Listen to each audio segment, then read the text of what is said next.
মিন্টু, তোমাকে একটা কাজ করতে হবে। জি স্যার, বলেন আমাকে কি করতে হবে। আমি সব সময় প্রস্তুত আছি সব কাজ করার জন্য। তোমাকে 2 বছরের জন্য ছদ্মবেশী রূপ নিয়ে ক্রাইম অফিসার হয়ে দেশকে ভালোভাবে শাসন করতে হবে। পারবে তুমি? স্যার, পুরো দেশকে শাসন করা তো আমার পক্ষে অসম্ভব। আমি একলা একটা মানুষ, কিভাবে একটা পুরো দেশকে শাসন করব। দেখো মিন্টু, তোমার উপর আমার ভরসা আছে। আমি জানি তুমি এটা পারবে, কারণ এর আগেও যখন মাফিয়াদের হাত থেকে তুমি দেশকে বাঁচিয়েছিলে, তখন আমি বুঝে গিয়েছি তোমার হাতে যদি 2 বছরের জন্য দেশকে দিয়ে দেওয়া হয়, তাহলে তুমি খুব ভালো করেই চলতে পারবে। যেখানে অপরাধ হবে সেখানে তুমি থাকবে। পুরো দেশকে সুন্দরভাবে চালানোর জন্য তোমাকে অনুরোধ করা হইতেছে। স্যার, আমাকে যেহেতু এই দায়িত্ব দিতেছেন, সো আমি আমার টিম গঠন করে এরপর এই দায়িত্বটা পালন করতে পারি। অবশ্যই, তুমি তোমার যেরকম সুবিধা হয় ওইরকমভাবে তুমি তোমার কাজ করতে পারো। ঠিক আছে স্যার, তবে আমি কি এইখান থেকে কাজ শুরু করব, নাকি আমি যে কোনো জায়গায় গিয়ে কাজ করতে পারি? যে কোনো জায়গায় গিয়ে কাজ করতে পারো, কোনো সমস্যা হবে না। আজ থেকে 2 বছরের জন্য তোমাকে ছুটি দেওয়া হলো। মিন্টু ফারিককে সালাম করে চলে আসলো বাড়ির ভিতরে। হাঁটতে হাঁটতে চিন্তা করতে লাগলো, সবার প্রথম কোন দিক থেকে শুরু করবে। কলেজ থেকে শুরু করবে নাকি রাতের অন্ধকার থেকে শুরু করবে। বেশ কিছুক্ষণ চিন্তা ভাবনা করার পর মিন্টু মনে মনে বলতে লাগলো, আমাকে সর্বপ্রথম কলেজ থেকে শুরু করতে হবে। এই ঢাকা শহরে যতগুলো কলেজ আছে, সবগুলো কলেজে আমার নজর রাখতে হবে। নজর রাখার জন্য তো লোক লাগবে। এখন কি করা যায়? এসব ভাবছে এমন সময় মিন্টুর মনে পড়ে গেল রিফাতের কথা। রিফাত হচ্ছে ঢাকা শহরের বিশ্ববিদ্যালয়ের ভিপি। মিন্টু ফোন দিল রিফাতের কাছে। এতদিন পর মিন্টুর ফোন পেয়ে রিফাত কলটা রিসিভ করে বলতে লাগলো, আরে মিন্টু, তুই এতদিন পর আমাকে মনে করলি? হঠাৎ আমাকে মনে করলি? কিছু তো একটা হয়েছে, না হলে তো তুই আমাকে মনে করিস না। বন্ধু, তুই তো ঢাকা বিশ্ববিদ্যালয় কলেজের বিপি, তাই না? তোর তো সামান্য একটা পাওয়ার আছে অন্য কলেজে যাওয়ার। হ্যাঁ, তা তো আছে। কেন, কোনো সমস্যা হয়েছে? সমস্যা হলে আমাকে বল, এক চুটকিতে তোর সমস্যার সমাধান করে দেবো। দেখ বন্ধু, আমি এসব কিছু চাই না। আমার শুধু কয়েকজন লোক লাগবে। ঢাকা শহরে যতগুলো কলেজ আছে, সবগুলো কলেজের সর্বোচ্চ 4 থেকে 5 জন করে আমাকে লোকের ব্যবস্থা করে দিতে পারবি? ওরা যাতে বিশ্বস্ত হয়, আমি যাতে কিছু একটা কাজ দিলে ওই কাজটা করতে পারে। আরে তুই কোনো চিন্তা করিস না, তুই এখন কোথায় আছিস আমাকে বল, আমি গাড়ি পাঠিয়ে দিতেছি, তুই চলে আয়। আর ওদেরকে আমি ফোন দিয়ে বলতেছি আসার জন্য। গাড়ি পাঠাতে হবে না, আমি তোর কাছে আসতেছি। তুই ওদেরকে ফোন দিয়ে বলে দে তোর কাছে আসার জন্য। বাকি কথা না হয় তোর কাছে আসলে বলা যাবে। ঠিক আছে, তুই চলে আয়, আমি সবাইকে ফোন দিয়ে বলে দিতেছি আসার জন্য। আর মহিলা কলেজের লোক লাগবে নাকি? এটা তো আরও বেশি লাগবে। তো এই মহিলা কলেজের জন্য 10 থেকে 15 জন লোকের ব্যবস্থা কর, কারণ ঢাকা শহরে মহিলা কলেজ খুব কম।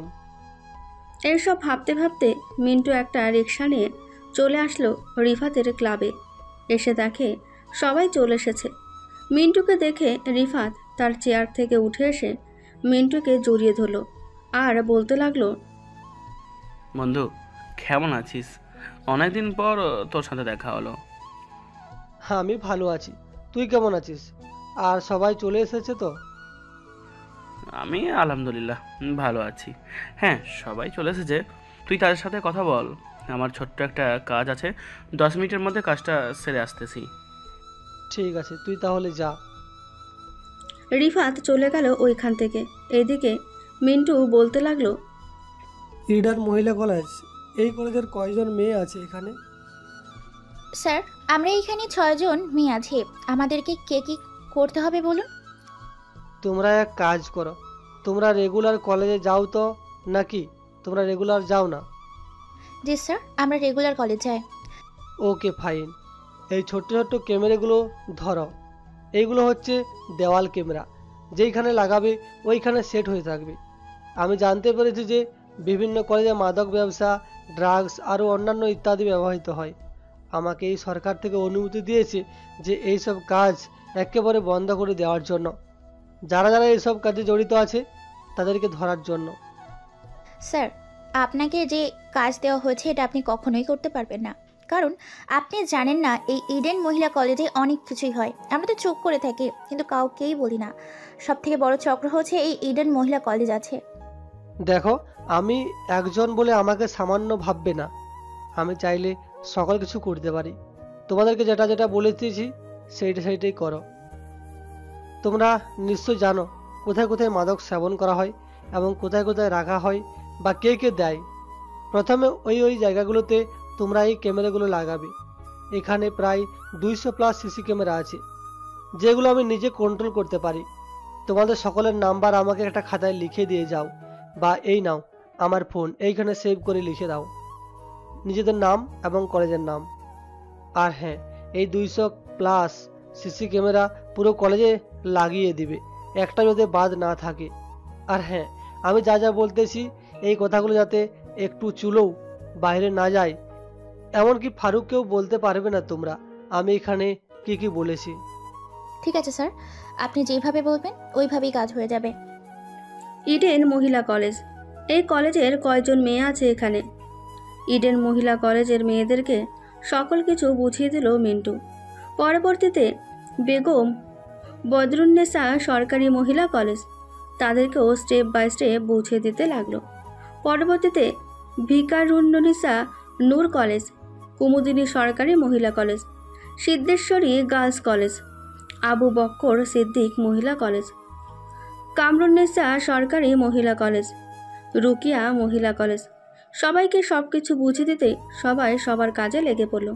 মেয়েগুলো চলে যেতে মিন্টু বিশ্ববিদ্যালয়ের ছেলেগুলোকে বলতে লাগলো, দেখো, আমি তাদেরকে যা যা বলেছি পাই টু পাই সেম কাজ তোমরা করবে।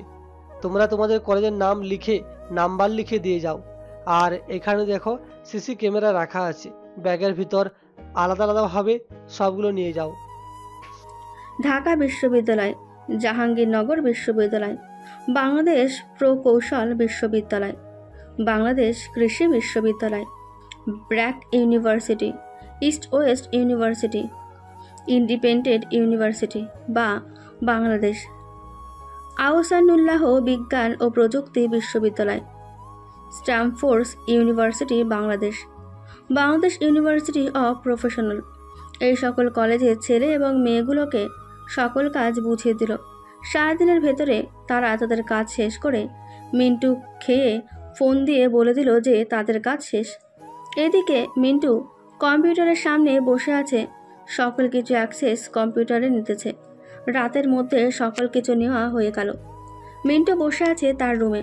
এমন সময় তার বড় বোন নদী এসে বলতে লাগলো, ভাইয়া, তুমি বাসায় চলে এসেছো কেন?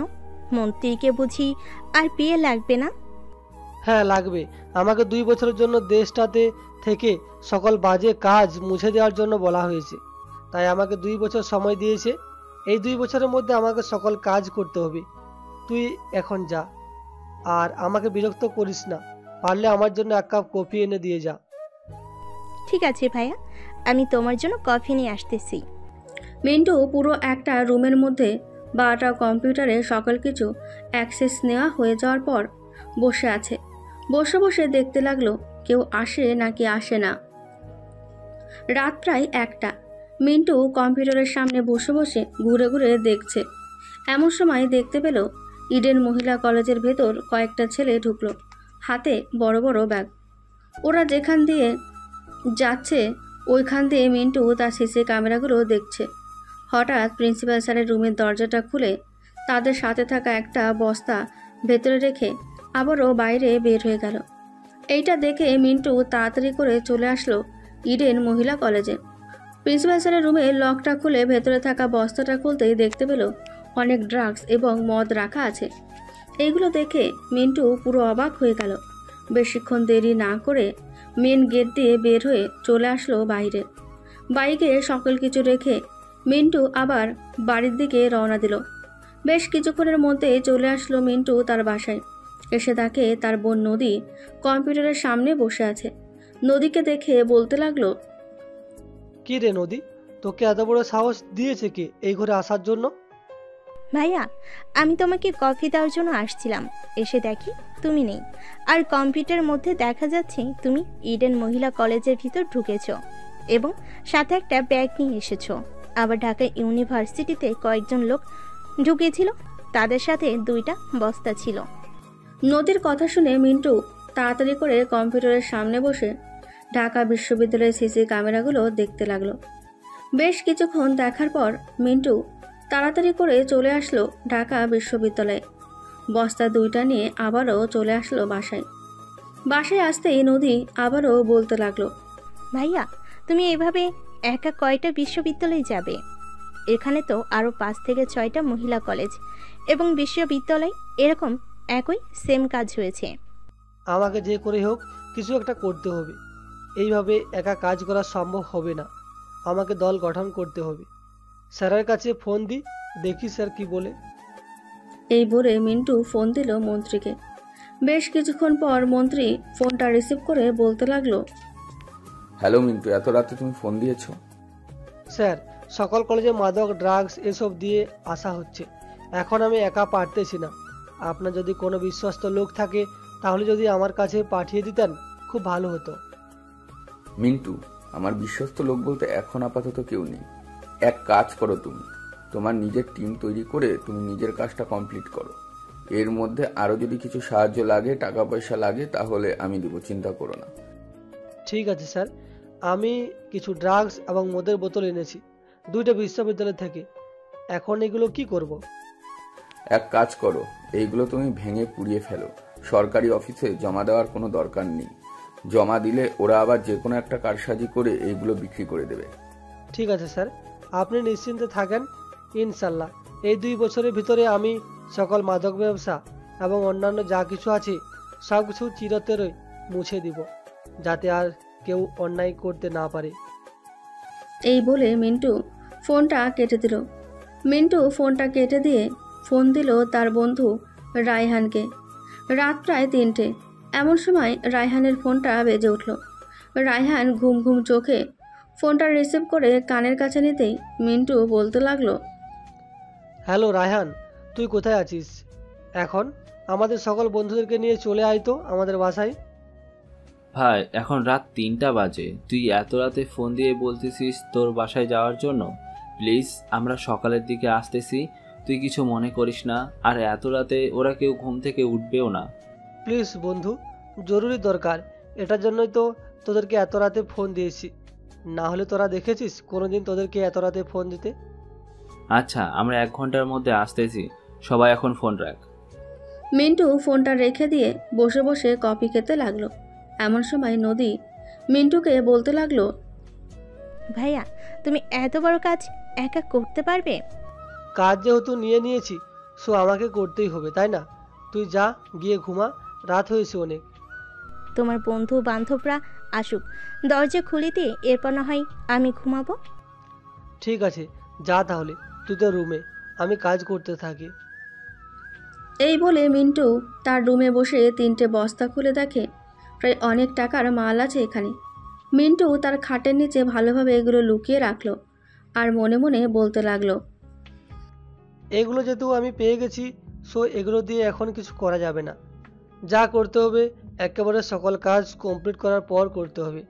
রায়হান আসুক, তারা আসলে এরপর কাজ করা যাবে। এইসব মনে মনে বলতে লাগলো মিন্টু।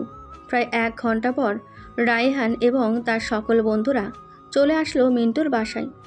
কলিং বেল দিতেই নদী গিয়ে দরজাটা খুলে দিল। রায়হান এবং বাকি সবাই চলে আসলো মিন্টুর রুমে। এসে দেখে প্রায় 10-12টা কম্পিউটারের সামনে বসে আছে মিন্টু। এটা দেখে রায়হান বলতে লাগলো, কিরে, এতগুলো কম্পিউটার তোর রুমে কেন? আর এইগুলো তো দেখা যাচ্ছে বিভিন্ন বিশ্ববিদ্যালয়ের ফুটেজ।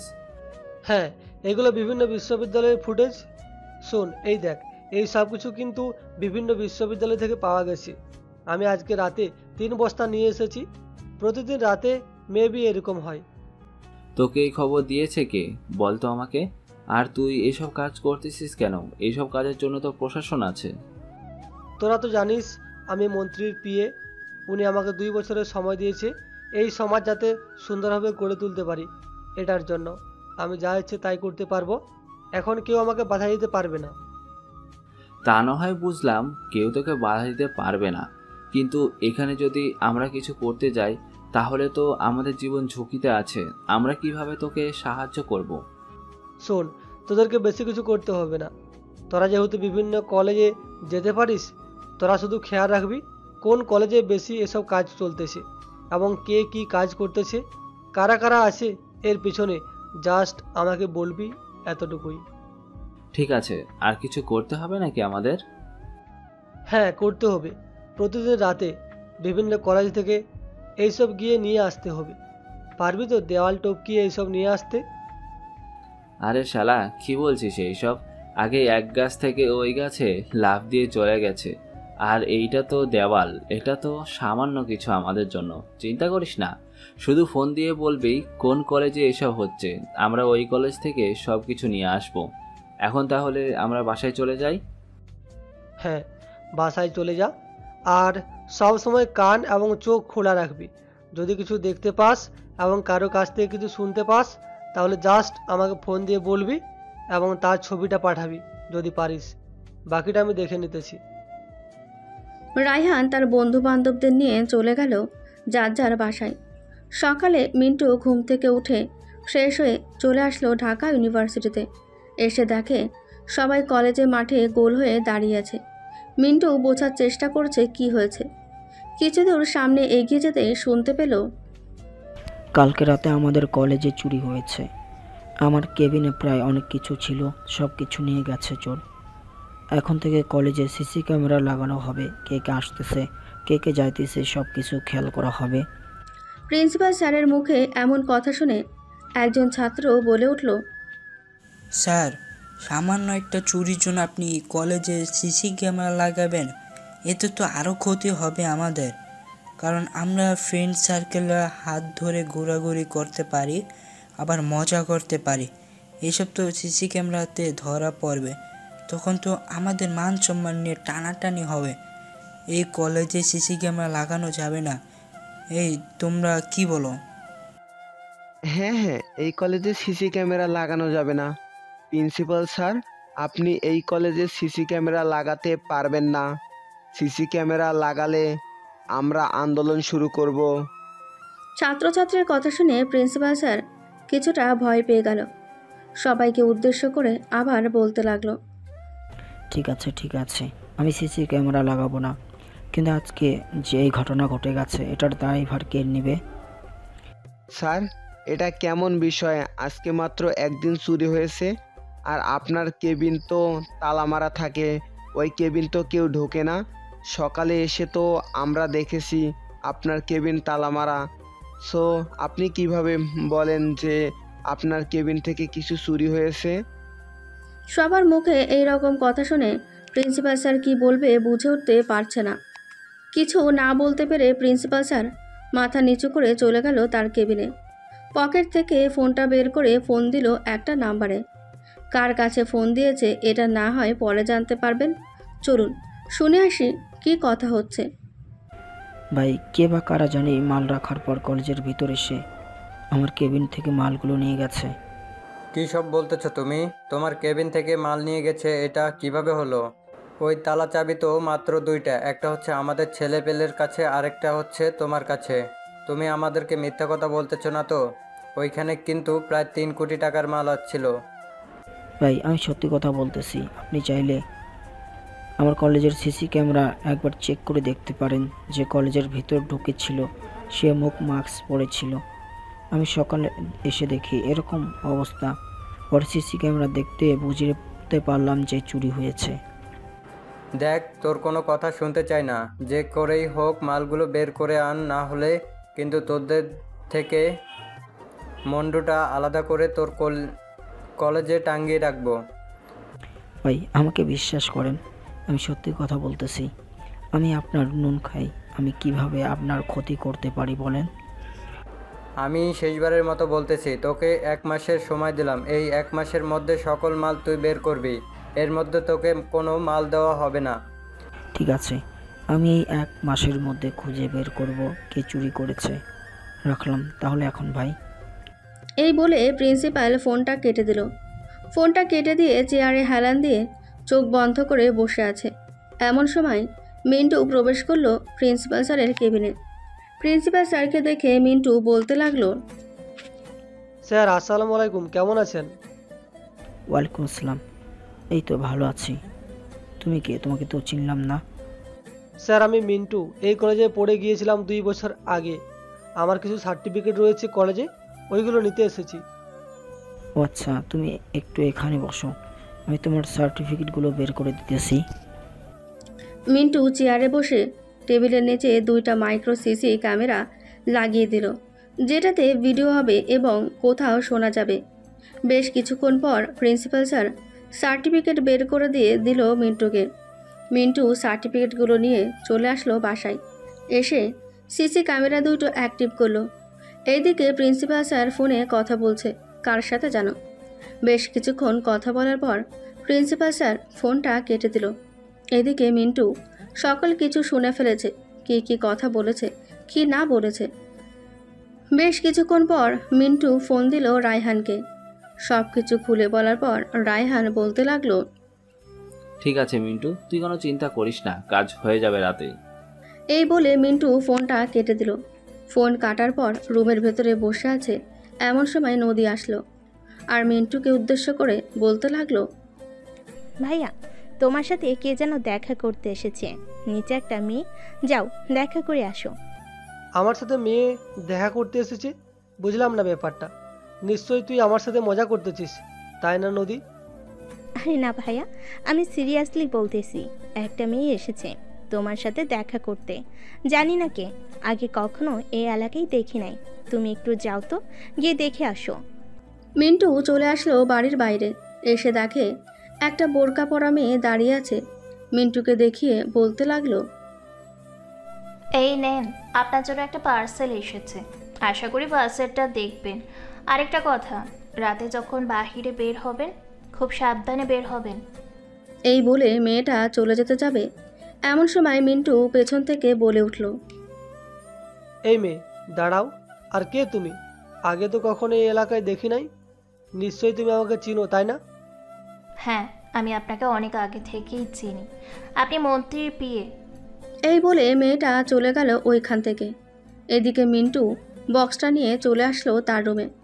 ভালোভাবে চেক করে দেখতে লাগলো বক্সের ভিতর কিছু আছে নাকি, কিন্তু বক্সটা খুলল না।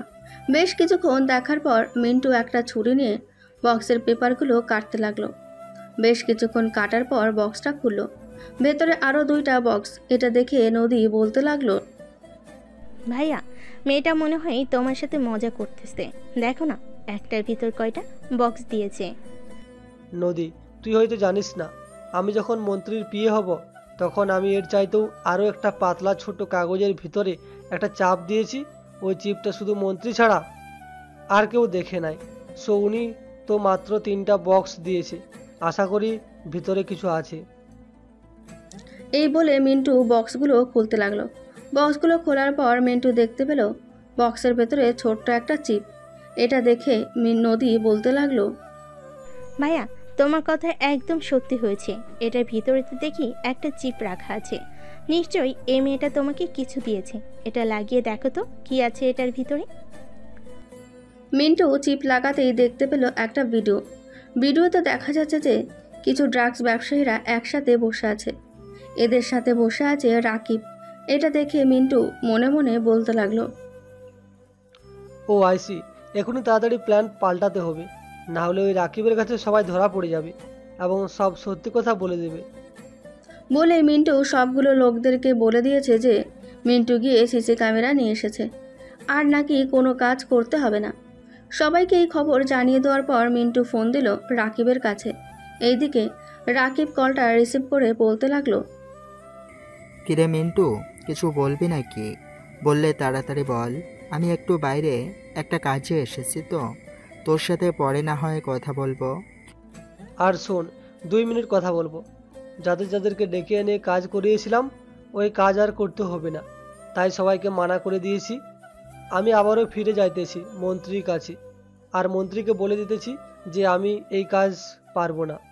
ও আচ্ছা, যা তাহলে। আর যদি কোনো হেল্প লাগে তাহলে ফোন দিস, আমি তোকে হেল্প করার জন্য সবসময় প্রস্তুত থাকবো। মিন্টু ফোনটা কেটে দিয়ে বসে রইল চেয়ারে। বেশ কিছুক্ষণ পর মিন্টু মনে মনে বলতে লাগলো, রাকিব, তুই প্রস্তুত থাক ধরা খাওয়ার জন্য, এবং তোর দলবলকেও প্রস্তুত রাখ। তোর সাথে একটা যুদ্ধ হবে আমার। এই বলে আমি চলে আসলাম বাইরে। দেখতে দেখতে রাত হয়ে আসলো। ছাদে আছি, এমন সময় ফোনটা বেজে উঠলো। অচেনা নাম্বার। কলটা রিসিভ করতেই ওই পাশ থেকে বলল, মিস্টার মিন্টু, আজকে রাতে একটা বড় মিটিং হবে। আশা করি তাদের যদি ধরতে পারেন আপনার প্রায় 40% কাজ কমপ্লিট হয়ে যাবে। কি বলতেছেন আপনি? আর আমাকে এইভাবে সাহায্য করতেছেন কেন? নিশ্চয়ই এখানে আপনার কোনো ধান্দা আছে। আপনি আমার বাসায় চলে এসেছেন, আবার আমাকে সাহায্য করতেছেন। দেখেন মিস্টার মিন্টু, এখানে আমার কোনো ধান্দা নেই। আমি শুধু মন্ত্রীর কথায় আপনাকে সাহায্য করতেছি, না হলে কখনো সাহায্য করতাম না আপনাকে। ফোন রাখলাম, আমি আপনাকে লোকেশন পাঠিয়ে দেব মেসেজ করে। এই বলেই প্রিয়া ফোনটা কেটে দিল। এইদিকে মিন্টু ফোন দিল কন্ট্রোল রুমে। কলটা রিসিভ করলো একজন পুলিশ অফিসার। মিন্টু তাকে বলতে লাগলো, হ্যালো, আমি মন্ত্রী ফারুকের পিএ বলতেছি। আমি আপনাকে একটা নাম্বার দিতেছি। এই নাম্বারটা কার এবং কোথায় লোকেশনটা অ্যাক্টিভ আছে আমাকে বলতে পারবেন? অফিসার 2 মিনিট পর মিন্টুকে বলতে লাগলো, 01719264543। এই নাম্বারটা দেখেন তো কার নামে রেজিস্ট্রেশন করা আছে এবং কোথায় অ্যাক্টিভ আছে। জি স্যার, বলতে পারবো। আপনি দয়া করে নাম্বারটা বলেন। স্যার, আপনি 2 মিনিট অপেক্ষা করেন, আমি 2 মিনিটের ভিতরে আপনাকে এই নাম্বারের সকল ডিটেলস বলতেছি।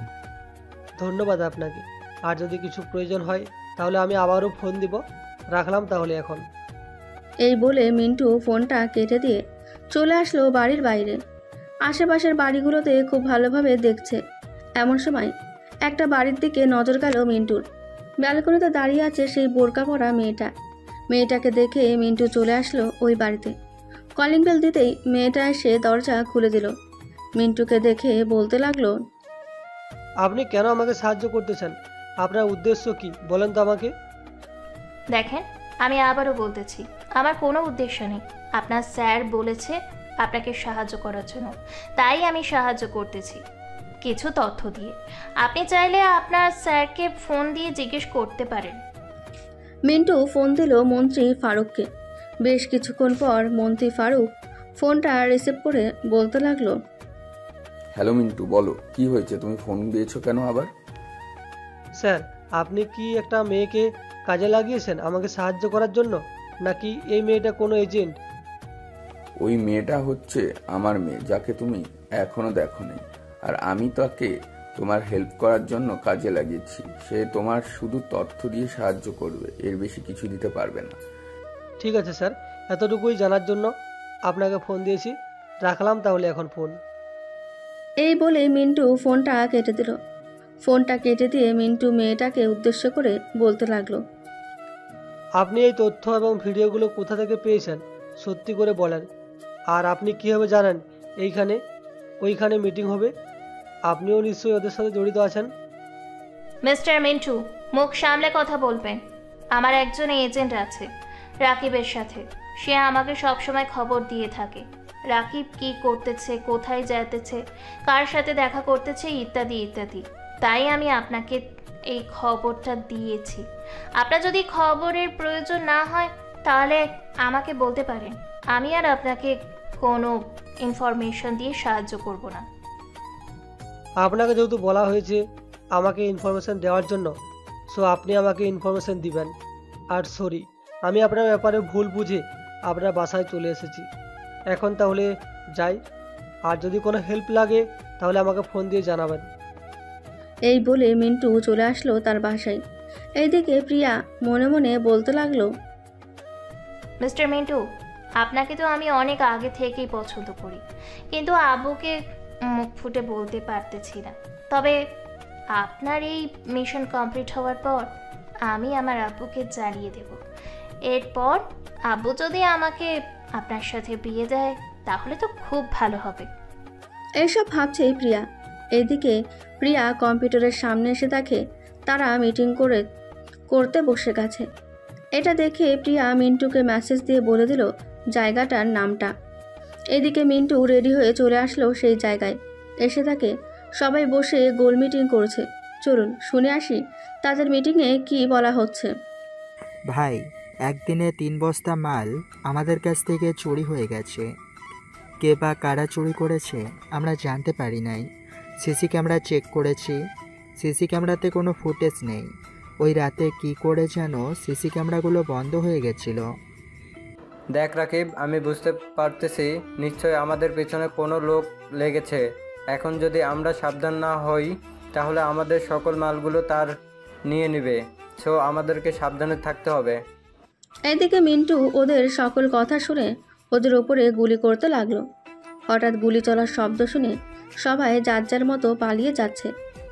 এইদিকে মিন্টু হারুনের 2 পায়ে গুলি করে তাকে মাটিতে বসিয়ে দিল এবং তার 2-3 জন চেলাপেলাকে গুলি করে তার সাথে আটকে রাখলো।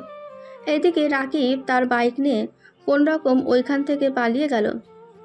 এইদিকে মিন্টু চলে আসলো হারুনের কাছে। মিন্টুর মুখে মাস্ক। হারুন মিন্টুকে দেখে বলতে লাগলো, এই কুত্তার বাচ্চা, তোর যদি সাহস থাকে তাহলে তোর মাস্ক খুলে আমাদের সামনে দাঁড়া।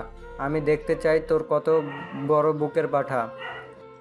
মিন্টু তার মুখ থেকে মাস্কটা খুলে ফেলতেই হারুন ভয় পেয়ে গেল আর বলতে লাগলো, মিন্টু, তুই আবার নেমেছিস রাজপথে? তোকে তো এবার আমরা ছেলেপেলেরা মেরে ফেলবে। আরে চুপ কর কুত্তার বাচ্চা, আমাকে মারা এত সস্তা না, বুঝেছিস? তোকে এখন জেলে নিয়ে যাব, দেখি তোর কোন বাপ তোকে ছাড়িয়ে নেয়। আর কালকে রাতে 3 বস্তা মাল আমি চুরি করেছি তোর। এখন থেকে প্রতিদিন তোর সকল কাজে বাধা দিব আমি। মিন্টু দেখ, তুই আমাদের কাজে বাধা দিস না। তুই যখন যা চাইবি তোকে তাই দেওয়া হবে। তুই আমাদের এই কাজ থেকে প্রতি মাসে না হয় 30% করে টাকা নিবি, তবু তুই আমাদের মাল আটকাবি না। আমাকে সরকারের থেকে টাকা দেওয়া হয়, আমি সরকারি কাজ করি। সো আমি তোদের এই হারাম টাকার জন্য বসে থাকি না, নিজে খেটে এরপর টাকা জোগাড় করি। এই বলে মিন্টু তাদের 4 জনকে ধরে নিয়ে চলে গেল থানায়। হারুনকে দেখে থানার ওসি বলতে লাগলো, হারুন স্যার, আপনাকে এভাবে বেঁধে এনেছে কেন মিন্টু? আর মিন্টু, তুমি হারুন স্যারকে এভাবে কেন বেঁধেছ? হারুনকে এভাবে বেঁধে এনেছি কেন আপনি জানতে চান? তাকে না হয় কিছুক্ষণ মারার পর আপনি জেনে যাবেন। কি রে, সত্যি কথা বলবি নাকি বলবি না? সমাজে তো অনেক ভালো কাজ করেছিস, এখন নামছিস খারাপ কাজ করার জন্য? এই বলে মিন্টু হারুনকে 14 জেলার ভেতরে দিয়ে বসে রইল চেয়ারে। এদিকে ওসি সাহেব মারতে লাগলো হারুনকে। বেশ কিছুক্ষণ মারার পর হারুন সব সত্যি কথা বলে দিল ওসিকে। হারুনের মুখে এমন কথা শুনে ওসি অবাক হয়ে বলতে লাগলো, আমি জানতাম না তুই খুব ভালো মানুষ, কিন্তু তোর ভালো মানুষের আড়ালে এইসব আমি ভাবতে পারি নাই। চিন্তা করিস না, তোকে 14 জেলার ভিতর থেকে কেউ ছাড়িয়ে নিতে পারবে না। মিন্টু, তোমাকে অনেক অনেক ধন্যবাদ। আর তুমি কবে মিশনে নেমেছ আমাদেরকে তো একবারও জানালেও না। আমি সবসময় গোপনে মিশনে নামতে ভালোবাসি, এটা আপনারা খুব ভালো করে জানেন। আর একটা কথা, এই হারুনকে যদি কেউ ছাড়িয়ে নিয়ে যেতে আসে তাহলে আপনি আমাকে জাস্ট একটা ফোন দিবেন, আর সে কে এটা শুধু আমাকে বলবেন। তারপর তার কি হাল করি এটা শুধু দেখবেন আপনারা দাঁড়িয়ে দাঁড়িয়ে। এই বলে মিন্টু চলে আসলো তার বাসায়। রাতে খাওয়া দাওয়া করে বসে আছে। এমন সময় মিন্টুর ফোনটা বেজে উঠল। তাকিয়ে দেখে প্রিয়া ফোন দিয়েছে। কলটা রিসিভ করতেই ওই পাশ থেকে প্রিয়া বলতে লাগলো, মিস্টার মিন্টু, আপনাকে কিন্তু রাহনের লোকেরা দেখে ফেলেছে। সো আপনি সাবধানে থাকবেন সব সময়। আর হ্যাঁ, আপনার সাথে সব সময় পিস্তল রাখবেন, যাতে বিপদে তাদের সাথে লড়াই করতে পারেন। এখন তাহলে রাখলাম, ঘুমান আপনি। এই বলে প্রিয়া ফোনটা রেখে দিল।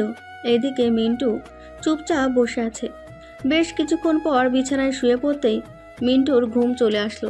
সকাল 9টা। মিন্টুর ঘুম ভাঙতেই দেখতে পেল নদী বসে আছে কম্পিউটারের সামনে। নদীকে দেখে বলতে লাগলো, কি রে, তুই আবার কম্পিউটারের সামনে এসে বসেছিস? তোকে না বারণ করেছি এই রুমে আসবি না, আর আসলেও কম্পিউটারে ধরবি না। ভাইয়া, আমি তো শুধু চেক করছিলাম কেউ এসেছে নাকি, কিন্তু কেউ আসে নাই। আর ভাইয়া, ওই মেয়েটা আবারও এসেছিল। এই নাও, এটা দিয়ে গেছে একটু আগে। কিন্তু বক্সটা হাতে নিয়ে বিছানায় বসেই খুলতে লাগলো বক্সটা। বেশ কিছুক্ষণ পর বক্সটা খুলতেই দেখতে পেল ভিতরে একটা চিপ রাখা আছে। চিপটা বের করে ল্যাপটপে লাগিয়ে দিতেই দেখতে পেল রাকিবের কারসাজি। রাকিব তার ছেলেপেলেদেরকে বলছে, শোন, আবার একটা বন্ধু আছে, তার নামে হচ্ছে মিন্টু। সে মন্ত্রীর পিএ। এখন সে মিশনে নেমেছে 2 বছরের জন্য। এই 2 বছরের মধ্যে সে অনেক কিছু পরিবর্তন করতে পারবে। আমাদেরকে যে করেই হোক তাকে মেরে ফেলতে হবে, না হলে আমরা আমাদের কাজ সফলভাবে চালিয়ে যেতে পারবো না। আমাদের কাজ সফলভাবে চালিয়ে যেতে হলে তাকে মারতেই হবে। তোরা রেডি থাকিস, যে কোনো সময় তার উপর আক্রমণ করব। ঠিক আছে ভাই, আপনি কোনো চিন্তা করবেন না, যে কোনো সময় আমাদের ডাক দিবেন, আমরা চলে আসবো। রাকিবের কথা শেষ হতে ভিডিওটা শেষ হয়ে গেল। এদিকে মিন্টু মনে মনে চিন্তা করতে লাগলো, এই মেয়েটা এত খোঁজ খবর পায় কি করে, আর তার গুপ্তচর কিভাবে এই ভিডিওগুলো করে কেউ দেখে না নাকি? এইসব ভাবছে এমন সময় বাড়ির কলিং বেলটা বেজে উঠল। নদী দরজা খুলতেই দেখতে পেল প্রিয়া দাঁড়িয়ে আছে। প্রিয়াকে দেখে বলতে লাগলো, আপনি আবার এসেছেন আমাদের বাসায়, ভিতরে আসেন। আজকে আর আপনাকে বাইরে থেকে যেতে দিব না। প্রিয়া সোজা চলে আসলো মিন্টুর রুমে। এসে দেখে মিন্টু বসে আছে। মিন্টুকে দেখে বলতে লাগলো, মিন্টু, আমার গুপ্তচরকে ধরে ফেলেছে রাকিব। এখন আর আমি কোনো ইনফরমেশন দিতে পারবো না। এখন যা করার তোমাকে একাই করতে হবে। ঠিক আছে, আর কোনো ইনফরমেশন দরকার নেই, বাকিটা আমি নিজে একা করে নিতে পারবো। আর আপনি আপনার বাসায় চলে যান। এভাবে বাইরে থাকলে নিশ্চয়ই আপনার উপর অ্যাটাক হতে পারে। আমি আমাদের বাসায় যাব না, একা একা ওই বাসায় ভালো লাগে না। তোমার যেহেতু বোন আছে, সো আমি তোমাদের বাসায় থাকবো এখন থেকে। তা কি করে হয়? আপনার আব্বু যদি জানতে পারে তাহলে তো আমাকে বলবে আমি আপনাকে জোর করে আমাদের বাসায় নিয়ে এসেছি। কিছুই বলবে না আব্বু, আমি আব্বুকে ফোন দিয়ে বলে দিতেছি। এই বলে প্রিয়া তার আব্বুকে ফোন দিয়ে বলে দিল সকল কিছু। এদিকে মিন্টু তার রুমে বসে কাজ করছে। এমন সময় তার ফোনটা বেজে উঠল। তাকিয়ে তাকে রায়হান ফোন দিয়েছে। কলটা রিসিভ করতেই ওই পাশ থেকে রায়হান বলতে লাগলো, মিন্টু, রাকিব দেশ ছেড়ে পালিয়ে যাবে। কিছুক্ষণ আগেই খবর পেয়েছি সে পাসপোর্ট বানানোর জন্য অনলাইনে আবেদন করেছে। পাসপোর্ট আসতে আসতে প্রায় 15 দিন সময় লাগবে। ঠিক আছে, এই 15 দিনে আমাদের যা করার করে নিতে হবে। শুধু রাকিবকে ধরলে হবে না, তার সাথে আরও যারা যারা আছে তাদের সবাইকে ধরতে হবে। সবাইকে ধরে ফেললে আমরা আমাদের মিশন সম্পূর্ণ করতে পারবো এবং এই ঢাকা শহরে আর কোনো মাদক সেবন বা অন্য কোনো খারাপ কাজ হবে না। এখন কি আমি ওই রাকিবকে সব সময় কিছু করব? সে যদি যে কোনো সময় পালিয়ে যায় তাহলে তো তাকে আর ধরা যাবে না। কিছু করার দরকার নেই, আমি তার সাথে দেখা করব আজকে। এরপর যা করার আমি নিজে একাই করে দিয়ে আসবো। মিন্টু আরও কিছুক্ষণ রায়হানের সাথে কথা বলে ফোনটা কেটে দিল। ফোনটা কেটে নদীকে ডাকতে লাগলো, আমার জন্য 1 কাপ কফি বানিয়ে এনে দে তো। তুমি নিজে বানিয়ে খাও, আমি এখন আড্ডা দিব পিয়াপুর সাথে। এখন যদি আমি তোমাকে কফি বানিয়ে দিই, সো আমাকে 500 টাকা দিতে হবে। সামান্য 1 কাপ কফি বানিয়ে দিবি, এটার জন্য তোকে 500 টাকা দিতে হবে? ঠিক আছে, যা আগে কফি বানিয়ে আন, এরপর আমি টাকা দিতেছি। আচ্ছা, যাইতেছি। এই বলে নদী চলে আসলো রান্নাঘরে। 3 জনের জন্য কফি বানিয়ে এনে দিয়ে দিল সবাইকে। এদিকে প্রিয়া তার বোরকাটা খুলতেই নদী হা হয়ে তাকিয়ে আছে। প্রিয়াকে দেখে নদী বলতে লাগলো, আপু, তুমি এত সুন্দর, আমি তো কখনো ভাবতেই পাইনি বোরকার পিছনে এত সুন্দর একটা মেয়ে আছে। মেয়ে বললেও অপরাধ হবে, বলতে হবে পড়ি। কি যে বলো না নদী, আসলে আমি মাদ্রাসায় পড়েছি তো, সব সময় পর্দায় আড়ালে থাকতাম। আজ পর্যন্ত আমাকে কেউ দেখে নাই। আর দরজাটা এভাবে খোলা না রেখে লাগিয়ে দিয়ে আসো, আমি কোনো পরপুরুষের সামনে যেতে পারবো না। প্রিয়ার এমন কথা শুনে নদী দরজাটা লাগিয়ে দিয়ে এসে কফি খেতে লাগলো। 2 জন আর গল্প করতে লাগলো। এদিকে মিন্টু তার বাড়ি থেকে বের হয়ে চলে আসলো রাকিবের বাসায়। কলিং বেল দিতেই রাকিব এসে দরজা খুলে দিল। মিন্টুকে দেখে কিছুটা ভয় পেয়ে বলতে লাগলো, কিরে মিন্টু, তুই হঠাৎ আমার বাসায় আসলি?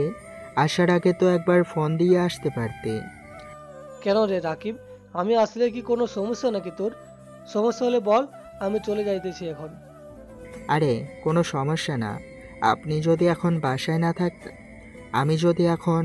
না থাকতাম তাহলে তো তুই বাড়ি থেকে ঘুরে যাইতি। এটার জন্যই বললাম আর কি, আসার সময় একবার ফোন দিয়ে আসলে ভালো হয়। ঠিক আছে, আবার আসলে না হয় ফোন দিয়ে আসবো। চল ভিতরে যাই, আন্টি আঙ্কেলের সাথে অনেকদিন দেখা হয় নাই, তাদের সাথে দেখা করে আসি, এরপর তোর সাথে কথা বলবো। এই বলে মিন্টু চলে আসলো বাড়ির ভিতরে। এসে দেখে রাকিবের আব্বু আম্মু বসে আছে সোফায়। তাদের পাশে বসে বলতে লাগলো, কেমন আছেন আঙ্কেল আন্টি? আলহামদুলিল্লাহ ভালো আছি আমরা। তুমি কেমন আছো মিন্টু? অনেকদিন পর আমাদের বাসায় আসলে। আগের মতো আর আমাদের বাসায় আসো না কেন? আন্টি, আমি তো এখন অন্য জায়গায় কাজ করি, ওইখানে তেমন ছুটি দেয় না আমাকে, এটার জন্য আর আপনাদের বাসায় আসতে পারি না। আর চিন্তা করবেন না, খুব শীঘ্রই আপনাদের বাসায় আবারও আসব। চল রাকিব, তোর রুমে যাই, এরপর তোর সাথে কিছু কথা বলবো।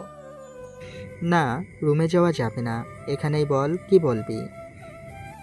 আরে রুমে চল, এখানে আন্টি আঙ্কেল আছে, তাদের সামনে এসব কথা বলা যাবে না। মিন্টু জোর করে রাকিবকে নিয়ে চলে আসলো তার রুমে। দুজন বসে আছে খাটের উপর।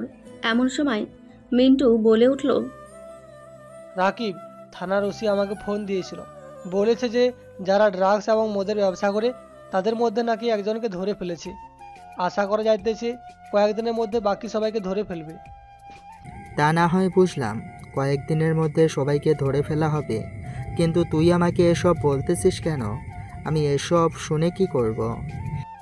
তেমন কিছু করবি না আমি জানি, তবে তুই তো দেশ থেকে পালিয়ে যেতে পারিস। শুনলাম তুই নাকি পাসপোর্ট বানানোর জন্য দিয়েছিস।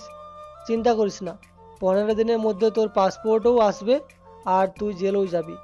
তোকে সাবধান করতে আসলাম। দেখবেন তো, তুই কিন্তু খুব বার বেড়ে গেছিস। তোকে কিছু বলি না দেখে তুই এরকম করতেছিস। যখন বুকে 2টা গুলি ঢুকে যাবে তখন বুঝবি আমরা কি জিনিস। আরে রাকিব, তোর জন্মের আগে আমি এসব পিস্তল আর বুলেট নিয়ে কত খেলা করেছি, আর তুই আমাকে এসেছিস এসবের ভয় দেখানোর জন্য? রেডি থাকিস, 15 দিনের মধ্যে যে কোনো একদিন তোদেরকে ধরে নিয়ে যাব। এই বলে মিন্টু চলে আসলো বাইরে। রাকিবের বাইকে কয়েকটা চিপ লাগিয়ে দিয়ে চলে আসলো বাসায়। কলিং বেল দিতেই মিন্টুর আম্মু এসে দরজা খুলে দিল। মিন্টুকে দেখে বলতে লাগলো, কি রে মিন্টু, তুই কখন বাসা থেকে বের হয়ে গেলি? আমি তো দেখলাম না তোকে। আমি তো আরও 1 ঘন্টা আগে বাড়ি থেকে বের হয়ে গেছি, আর তুমি দেখবে কি করে? তুমি তো তোমার রুমে ছিলে। ও আচ্ছা, যা ফ্রেশ হয়ে এসে আর কিছু খাবার খাবি নাকি? রান্না করে দেব?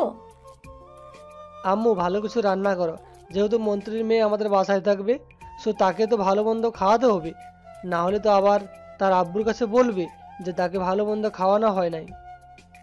মিন্টুর মুখে এমন কথা শুনে প্রিয়া নিচে নামতে নামতে বলতে লাগলো, মিস্টার মিন্টু, আপনার এটা ভুল ধারণা। আমাকে ভালো মন্দ খাওয়াতে হবে না, আমি মাদ্রাসায় পড়ালেখা করে এসেছি। আমাকে যদি শাক পাতাও ভর্তা করে দেন তাহলেও আমি খেতে পারবো। ও আচ্ছা, তাই নাকি? আমি তো ভাবছিলাম আপনি এসব খেতে পারবেন না। যাক, ভালোই হয়েছে, যার বাড়িতে বউ হয়ে যাবেন সে আপনাকে শাক পাতার ভর্তা করে খাওয়াবে প্রতিদিন। শাক পাতা ভর্তা খাওয়ালেও সমস্যা নেই, খেতে পারবো। আর আপনি আপনার রুমে গিয়ে কাজ করেন, আমি আন্টির সাথে রান্না করব। তোমার রান্না করতে হবে না, তুমি গিয়ে নদীর সাথে বসে গল্প করো, আমি রান্না করছি। আন্টি, আমি রান্না বান্না করতে পারি না, এটার জন্য বলেছি যে আমি রান্না করব। প্লিজ আমাকে রান্না করা শেখাবেন? ঠিক আছে, আসো তাহলে আমার সাথে। প্রিয়া চলে গেল মিন্টুর আম্মুর সাথে রান্না করে। এইদিকে মিন্টু রাকিবের বাড়ি সিসি ক্যামেরা চালু করলো এবং তার বাইকেরও সিসি ক্যামেরা চালু করে দিল, কি যেখানে যাবে সেখানে তার লোকেশন দেখাবে। এইদিকে রাকিব ফোন দিল তার একজন পরিচিত ড্রাগস ডিলারকে আর বলতে লাগলো, হ্যালো প্রান্ত ভাই, আমার কাছে প্রায় 90 কোটি টাকার ড্রাগস আছে। আপনি যে করে হোক এই ড্রাগসগুলো নদীর পথে নিয়ে যান, না হলে পুলিশের ড্রাগসের খবর পেয়ে যাবে। কিছুক্ষণ আগে আমাকে হুমকি দিয়ে গেছে যে 15 দিনের মধ্যে আমাদের সকলকে ধরে নেওয়া হবে। তোমাদেরকে ধরে ফেললো, আমাকে ধরতে পারবে না। আমি এমন জায়গায় আছি, তুমি কেন? তোমার 14 গোষ্ঠী খুঁজলেও আমাকে পাবে না। তাহলে ভাই আমাকেও আপনার সাথে নিয়ে যান। আমার এখানে একা একা থাকতে খুব ভয় করতেছে। হারুন ভাইকে ধরে ফেলেছে, আমি কোনো রকম ওইখান থেকে বেঁচে ফিরেছি। প্লিজ আমাকে আপনার সাথে নিয়ে যান। ঠিক আছে, 7 দিন পর আমি তোমাকে নিতে আসবো। আমার সাথে ড্রাগসগুলো নিয়ে আসবো। ঠিক আছে ভাই, আর পারলে একটু তাড়াতাড়ি আইসেন। এই বলে রাকিব ফোনটা কেটে দিল। এদিকে মিন্টু কম্পিউটারের সামনে বসে মুচকি হেসে বলতে লাগলো, এই তো আমার ফাঁদে পা দিয়ে ফেলেছিস রাকিব। এখন তুই কোথায় যাবি? তোর সাথে তোর সঙ্গীরাও জেলে যাবে। আর বেশি দিন সময় নেই, আসতেছি কিছুদিন পর। রেডি থাকিস তোরা সবাই, তোদের সাথে আমি একাই যথেষ্ট। এই বলে মিন্টু জোরে জোরে হাসতে লাগলো। মিন্টুর এমন জোরে জোরে হাসির শব্দ শুনে পাশের রুম থেকে নদী চলে আসলো মিন্টুর রুমে আর বলতে লাগলো, ভাইয়া তোমার জন্য কি আমি ঘুমাতে পারবো না? একটু চোখটা বন্ধ হয়ে গেছে আর তুমি এভাবে হাসাহাসি করতেছো। সরি, আসলে আমি বুঝতে পারি নাই তুই যে ঘুমিয়েছিলি। যা এখন গিয়ে ঘুমা। এখন আর ঘুমে ধরবে না, এখন তুমি আমার সাথে গল্প করবে। চলো আমার রুমে। তোর রুমে গিয়ে গল্প করতে পারবো না, আমার রুমে বসে বসে গল্প কর। এখন যদি তোর রুমে যাই, যদি কোনো একটা ইনফরমেশান আসে, তাহলে ওই ইনফরমেশানটা পাবো না, তাই এই রুমে বসে গল্প করব। আচ্ছা তুমি বসো, আমি নিচে গিয়ে কফি নিয়ে আসি দুজনের জন্য। এরপর বসে বসে গল্প করব আর কফি খাবো। তোমার কাছ থেকে এই সকল কিছু বুদ্ধি আমি নিয়ে নিব। তুমি বলবে কিভাবে কি করে, তুমি বলবে কিভাবে কি করো, আর আমি সব শিখে ফেলবো। নদী চলে গেল রান্নাঘরে। মিন্টু আর তার জন্য কফি বানিয়ে নিয়ে চলে আসলো রুমে। দুজন বসে আছে খাটে আর গল্প করছে। এমন সময় নদী বলতে লাগলো, ভাইয়া তুমি বুঝে যাও কি করে যে সে একজন আসামি, আর তার ব্যাপারে খবর পাও কিভাবে? এগুলো শিখতে হলে তোকে আবারও জন্ম নিতে হবে, কারণ তুই একটা মেয়ে, তোর মাথায় এগুলো ঢুকবে না। তার চাইতে ভালো হবে তুই এইগুলো না শিখে তোর পড়া পড় গিয়ে। প্লিজ ভাইয়া বলো একটু হলো তো, আমি শিখতে পারবো যে এইভাবে করলে এইভাবে একটা আসামিকে ধরা যায়। মাঝে মধ্যেও তো আমি তোমাকে সাহায্য করতে পারি, তাই না? আচ্ছা মনোযোগ দিয়ে শুনুন, আমি বলতেছি কীভাবে কী করতে হবে, তুই ওইভাবে করবি। ঠিক আছে ভাইয়া, যদি কোনো বিপদে পড়ি তাহলে তুমি যেভাবে বলবে ওভাবেই করব। মিন্টু নদীকে সবকিছু বুঝিয়ে দিতে লাগলো। বেশ কিছুক্ষণ নদীকে সবকিছু বলার পর নদী বলতে লাগলো, এত সহজ বিষয় আর তুমি আমাকে এত কঠিনভাবে বোঝালে, এটা তো আমি এক চোখ টিপ দিয়ে করে ফেলতে পারবো। তুই যতটা সহজ ভাবিস ততটা সহজ না, কিন্তু এটা সব ভেবে চিন্তায় কাজ করতে হবে। আবার তুই আবার হুট করে একজনের পিছু লেগে যাস না। ঠিক আছে ভাইয়া, তুমি যেভাবে বলেছো, যদি আমি বিপদে পড়ি সো এইভাবে উদ্ধার হয়ে আসব। আমাকে দুই তিনটা চিপ দাও তো, যেগুলো দিয়ে আমি কাউকে ট্র্যাকিং করতে পারবো। সে কোথায় যায় এবং কার সাথে কথা বলে কি করে সব কিছু যদি দেখতে পারবো, এমন চিপ দাও। এইরকম চিপ তো এখনো তৈরি করি নাই, তৈরি করে দিবনে। তবে আলাদা আলাদা চিপ আছে, এগুলো ব্যবহার করতে পারবি। তবে কম্পিউটার ছাড়া এগুলো কানেক্টিং করতে পারবি না। ল্যাপটপ দিয়ে কানেক্টিং করা যাবে না নাকি? হ্যাঁ, ল্যাপটপ দিয়ে কানেক্টিং করা যায়, তবে এতটা সহজ হবে না, অনেক কঠিন এবং অনেক সময় লাগবে। যদি কিছু কৌশল ব্যবহার করলে খুব তাড়াতাড়ি সব করা যায়। ওইগুলো না হয় তোকে আস্তে আস্তে সব শিখিয়ে দিব। ঠিক আছে ভাই, এগুলো না হয় তুমি আমাকে আস্তে আস্তে শিখিয়ে দিও। মিন্টু কথা বলছে এমন সময় রুমের ভিতর প্রবেশ করলো প্রিয়া। দুজনকে গল্প করতে দেখে বলতে লাগলো, দুই ভাই বোন আমাকে একা রেখে গল্প করা শুরু করে দিয়েছো। আমাকে ডাক দিলে কি হতো? আপু, আমি ভাইয়ের কাছ থেকে কিছু ইনফরমেশন নিয়েছি, যাতে আমিও বিপদে পড়লে তার থেকে ফিরে আসতে পারি। ও আচ্ছা, তো শুনি তোমার ভাই কি ইনফরমেশন দিয়েছে তোমাকে? আমিও না হয় শিখে নেই, যদি আমিও বিপদে পড়ি। নদী প্লিজ এটা বলিস না, এটা বললে কিন্তু তোকে খুব পচাইবে উনি। কেন ভাইয়া, উনি আমাকে পচাবে কেন? আমাকে যেটা বলেছো সেটাও তো আমি বলবো ওনাকে। এই বলে নদী বলতে লাগলো মিন্টু এতক্ষণ যা যা বলেছে। নদীর কথাগুলো শুনে প্রিয়া হাসবে নাকি কান্না করবে বুঝতে পারছে না। বেশ কিছুক্ষণ চুপ থেকে প্রিয়া বলতে লাগলো, নদী, তোমার ভাইয়া যা যা বলেছে একদম মিথ্যে কথা বলেছে সবগুলো। এই রকম কাজ করলে উল্টো তুমি আরও বিপদে পড়বে। তোমার ভাইয়া উল্টোভাবে বলেছে তোমাকে এটা পিছন থেকে টেনে সামনে দিয়ে নিয়ে যেতে হবে কথাগুলো, তাহলে উল্টো কথাগুলো সঠিকভাবে হবে। এটার জন্য তো ভাইয়া বলতেছে তোমাকে না বলার জন্য। ভাইয়া তুমি কিন্তু এটা একদম ঠিক করলে না, আমাকে উল্টো ভাবছো, আমাকে উল্টোভাবে বলছো।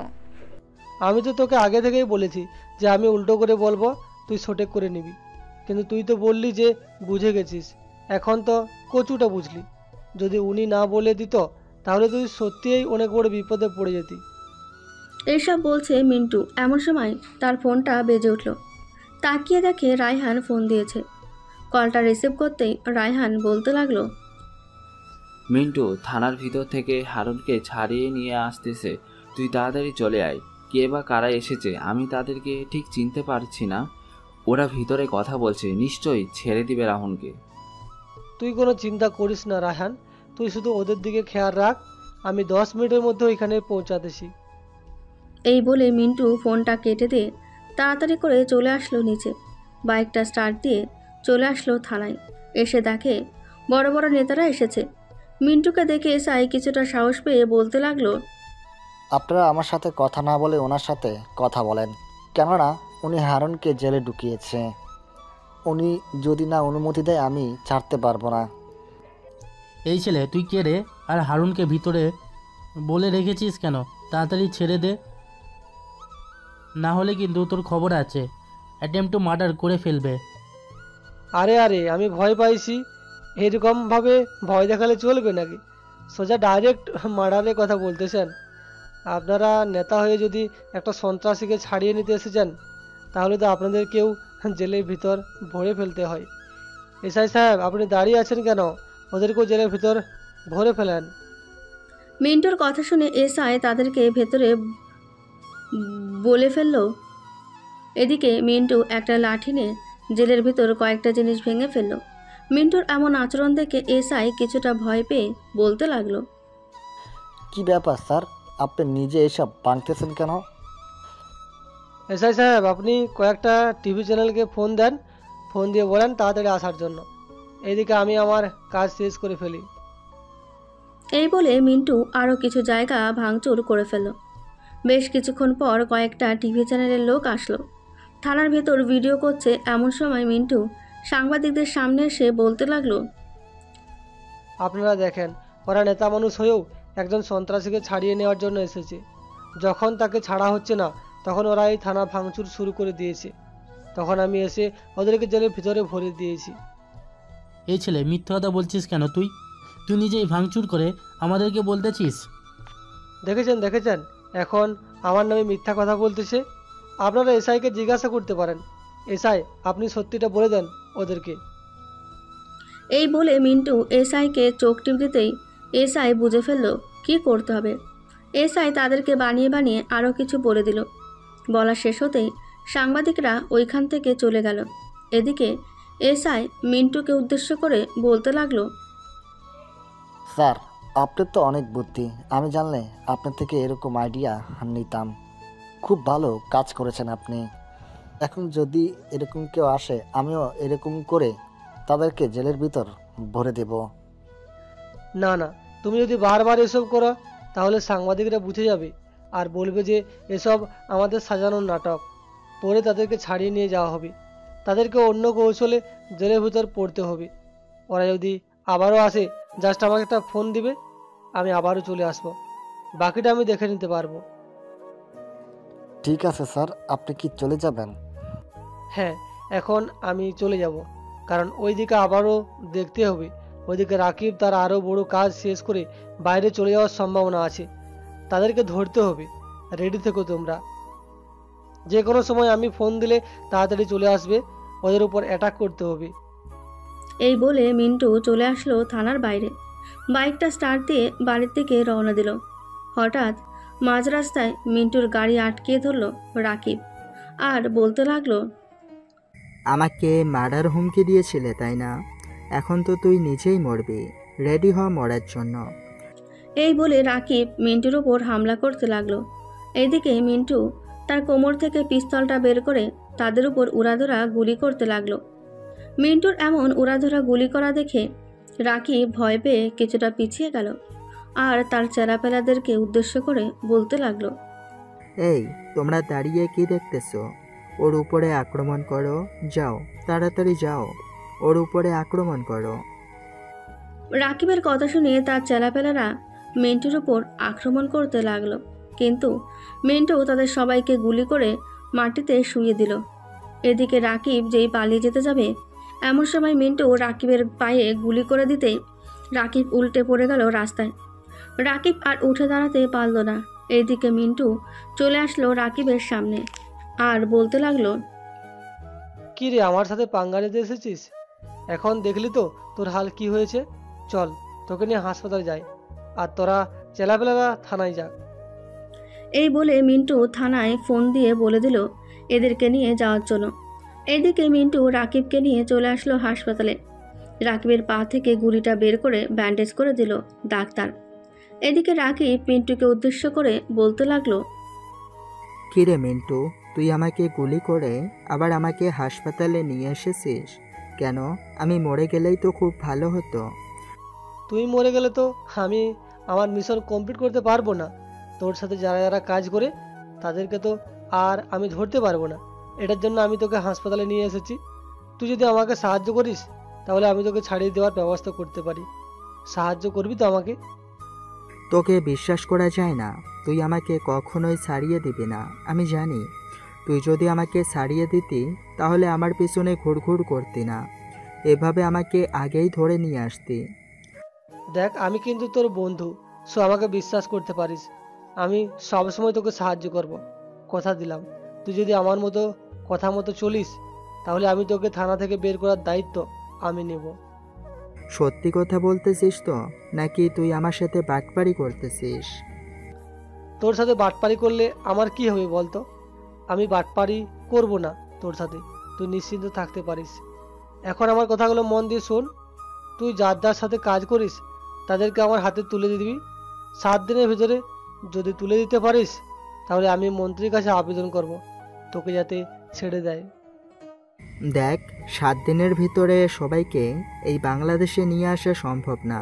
আমাকে আরও কিছুদিন সময় দে, তাহলে আমি সবাইকে নিয়ে আসতে পারবো। ঠিক আছে, তোকে 15 দিনের সময় দিলাম। এই 15 দিনের ভিতরে তুই সবাইকে নিয়ে আসবি। ঠিক আছে, আমি কোনো দিনই ভিতরে সবাইকে নিয়ে আসব। আর তুই যে কথাটা দিয়েছিস আমাকে, সেই কথাটা রাখিস। না হলে কিন্তু আমি একদিন না একদিন জেল থেকে বের হয়ে তোর অনেক বড় ক্ষতি করব। আমি যাকে কথা দিই তার সে কথাটা রাখি। সো চল, তোকে এখন বাসায় পৌঁছে দিয়ে আসি। আর কাউকে বলবি না যে তাদেরকে ধরে নিয়ে যাব আমি। আর কোন কোন কলেজের শিক্ষকরা জড়িত আছে এবং কারা কারা জড়িত আছে আমাকে সব কিছু আজকে রাতে ডিটেলস পাঠাবি এবং তাদের ছবি থাকলে পাঠিয়ে দিবি। আচ্ছা, তুই আমাকে বাসায় পৌঁছে দে, এরপর আমি সকল কিছু তোকে পাঠিয়ে দিতেছি। তবে তাদেরকে আগে ধরে ফেললে যে কোনোভাবে তাদের কাছে খবর পৌঁছে যাবে। আর তার চাইতে যারা বাইরের দেশে থেকে আসবে তাদেরকে আগে ধর, এরপর ওদেরকে ধরবি, তাহলে আর ওরা জানতে পারবে না। ঠিক আছে, আমি ওদের উপর নজর রাখবো নে। আর ওরা যেহেতু দেশে আসবে 15 দিনের মধ্যে, সো তাদেরকে ধরে জেলে ভরে দিব। এই ঢাকা শহরটা আবারও আগের মতো চাই, কোনো মাদক কারবার চলবে না। এই বলে মিন্টু রাকিবকে ধরে ধরে নিয়ে চলে আসলো নিচে। তার বাইকের পেছনে বসিয়ে রাকিবকে তার বাসায় পৌঁছে দিল। রাতে মিন্টু তার রুমে শুয়ে আছে। এমন সময় প্রিয়া আসলো তার রুমে আর বলতে লাগলো, মিস্টার মিন্টু, আপনার এই কাজ শেষ করতে আর কতদিন সময় লাগবে আমাকে বলতে পারবেন? কতদিন সময় লাগবে এটা তো আপাতত বলতে পারছি না, তবে সর্বোচ্চ 15 দিন বা 20 দিন সময় লাগবে এই পুরো কেসটা সমাধান করতে। কেন, আপনি বাসায় চলে যাবেন নাকি? বাসায় চলে গেলে আমাকে বলেন, আমি আপনাকে দিয়ে আসি। আমি কি একবারও বলেছি আমি বাসায় চলে যাব? এত কথা বলেন কেন? যেটা বলেছি সেটা বললেই তো হয়। সরি, আপনি ঘুমাতে চলে যান, রাত হয়েছে তো অনেক। ঘুম আসতেছে না, এটার জন্য চলে আসলাম আপনার কাছে। চলেন দুজনে বসে গল্প করি। মিন্টু আর প্রিয়া গল্প করতে লাগলো। গল্প করতে করতে কখন যে সকাল হয়ে গেছে টের পায়নি মিন্টু। সকালে মিন্টু ফ্রেশ হয়ে বসে আছে, এমন সময় রাকিব সকল কিছু ডিটেলস পাঠিয়ে দিল মিন্টুর ফোনে। এইদিকে মিন্টু সকল কিছু দেখে রায়হান এবং তার বাকি বন্ধুদেরকে ছবিগুলো পাঠিয়ে দিল আর বলল যে তাদের উপরে নজর রাখার জন্য। দেখতে দেখতে কেটে গেল 12 দিন। মিন্টু তার সিসি ক্যামেরা দিয়ে সকল কিছু নজর রাখছে রাকিবের বাসায়। এদিকে রাকিব একজন একজন করে সবাইকে নিয়ে আসলো দেশে। রাত প্রায় 12টা, সবাই একসাথে বসে আছে। এমন সময় প্রান্ত বলে উঠল, রাকিব, আমি আমার সকল কিছু নিয়ে চলে এসেছি তোমাকে এবং ড্রাগসগুলো নেওয়ার জন্য। কালকে সকালের মধ্যে সকল কিছু নৌকায় তুলে ফেলতে হবে, যাতে আমরা ওইখানে আগামী 2 দিনের মধ্যে চলে যেতে পারি। হ্যাঁ, তা তো করবই।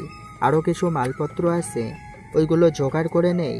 আর তোমরা সবাই কিন্তু এ বাসায় থাকবে, কোথাও যাবে না। আগামী 1 সপ্তাহ এই বাসায় থাকবে। বাইরে কিন্তু প্রচুর ঝামেলা হইতেছে, পুলিশরা সব জায়গায় টহল দিতেছে। পুলিশেরা যেহেতু সব জায়গায় টহল দিতেছে, সো আমাদেরকে এখানে আনার প্রয়োজন কি ছিল? শুধু শুধু এইখানে বসে আছি, কোনো কাজ কাম তো করতেছি না। ভাই, এত অধৈর্য হলে চলে? আমি তো আপনার সাথে প্রায় 5 বছর ধরে কাজ করতেছি। আপনার সাথে কি কখনো বেইমানি করেছি? সো আজকেও বেইমানি করব না। আর একজন ডিলার আছে, সে আসুক, এরপর আমি আপনাদের সকলের সাথে কথা বলা শুরু করতেছি। এই বলে রাকিব ফোন দিল মিন্টুকে। এদিকে মিন্টু ফোনটা রিসিভ করে রাকিবকে বলে দিল আসতেছি।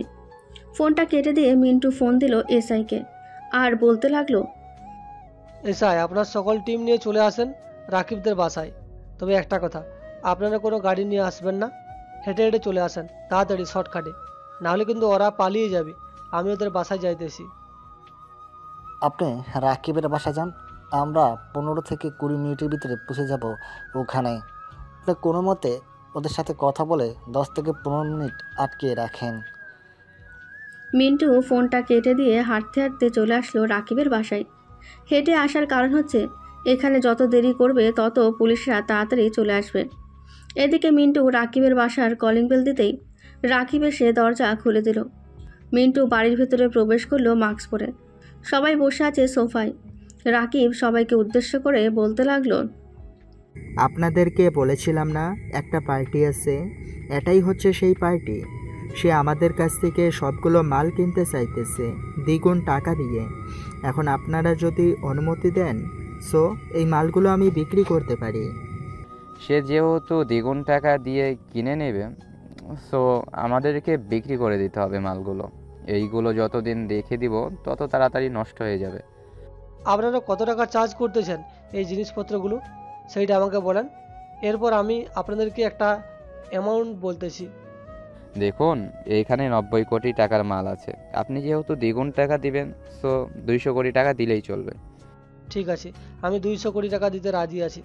তবে টাকাগুলো ক্যাশে নিতে হবে, কারণ আমি ব্যাংকে কখনো টাকা রাখি না। এত সবসময় আমার বাসায় টাকা থাকে। আমি আমার ম্যানেজারকে ফোন দিয়ে বলে দিতেছি, ওরা টাকাগুলো নিয়ে আসবে। ততক্ষণে মালগুলো গাড়িতে করে পাঠিয়ে দেন আমার দেওয়া ঠিকানায়। রাকিব, তুমি নিজেকে মালগুলো দিয়ে আসো, আমরা ওনার সাথে কথা বলি ততক্ষণ। ঠিক আছে ভাই, আপনি কথা বলেন, আমি ততক্ষণে মালগুলো দিয়ে আসতেছি। মিস্টার রাকিব, এই নেন ঠিকানা। এই ঠিকানায় মালগুলো দিয়ে আসবেন। আমি ফোন দিয়ে বলে দিতেছি ওইখানে লোক দাঁড়ানোর জন্য। ঠিক আছে, আপনি ফোন দিয়ে বলে দেন, আমি চলে যাইতেছি। 5 থেকে 10 মিনিটের মধ্যে ওইখানে চলে যাব। এখন রাস্তায় কোনো যানবাহন নেই, তাড়াতাড়ি চলে যাওয়া যাবে। এই বলে রাকিব চলে আসলো নিচে। এদিকে মিন্টু সবার সাথে কথা বলতে লাগলো। হঠাৎ এমন সময় মিন্টুর ফোনটা বেজে উঠল। পকেট থেকে ফোনটা বের করে দেখে এসআই ফোন দিয়েছে। কলটা রিসিভ করে বলতে লাগলো, মালগুলো পৌঁছে গেছে, তো সবগুলো মাল গোডাউনে রেখে টাকাগুলো ওই গাড়িতে দিয়ে দে। টাকাগুলো দিয়ে দেওয়ার পর আমি চলে আসবো এখানে। মিন্টুর কথা শুনে এসআই বুঝে গেল সব কিছু।